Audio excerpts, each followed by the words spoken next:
All right, KMR Rotary, welcome back to the channel that talks the BRAP.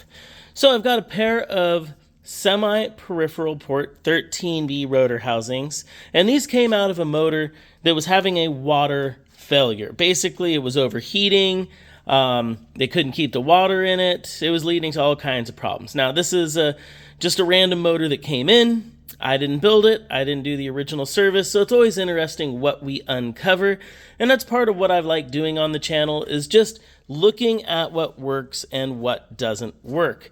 So when semi-P-port or peripheral port housings are made, you're generally boring through this water gallery. And that leads to the necessity of plugging that water gallery. Now, luckily enough, this water chamber is not significantly important when it comes to cooling the motor. I think all water is important. You know, don't go plugging random water ports. But because this is intake air, and generally intake air is on the cooler side, and it is still surrounded by water, rotary engines can get away with plugging this particular water gallery. Within the world of rotary, we see people move this peripheral port up, down, slightly bigger, smaller, hence something small like this, a semi-P port, or larger, a actual peripheral port. One of the biggest issues with semi-P ports or peripheral ports is generally the sealing of this chamber. The industry standard has always been a DevCon epoxy, which is a metal fill epoxy, and you can actually get aluminum, cast iron. There's a bunch of different blends, and those particular epoxies have worked well throughout the industry as kind of a standard fill. But there are some tips, there are some things you need to do. And one of the reasons these particular rotor housings are here on the bench, they've been overheated, they shrank, so now they're no good anymore, and they're just an example of what not to do. It's all because that filling wasn't done with care or the proper materials. I've seen some wild stuff. I've seen tinfoil stuff down in here. I've seen epoxy. I've seen screws and bits of just objects thrown in there, probably to reduce the overall usage of epoxy or DevCon, because that stuff is expensive. But in the end, those types of things always fail, just like this. And we'll get down to it right now. It's basically really important that not only is the sleeve generally screwed in or pressed in, they can even be O-ringed, but generally they want a nice press fit up against a land area on the face of what would be the backside of this running surface. So the sleeve's never protruding through, and these were done correctly in that way. They were probably a nice press fit.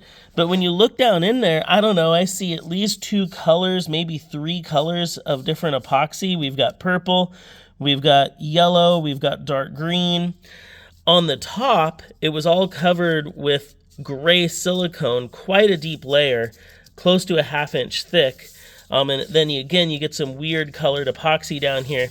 And I can tell you this is all wrong. We should not have a layer of silicone up here. That's the first sign something's not right. If you're buying semi-P port housings, you should be able to see that DevCon epoxy or some high quality epoxy, basically up to about a 1/16 or an 1/8 of an inch to the surface of the flat plane, the mating surface of the housing. You don't want the epoxy flush, you don't want it protruding out, you want it just slightly beneath the aluminum housing surface.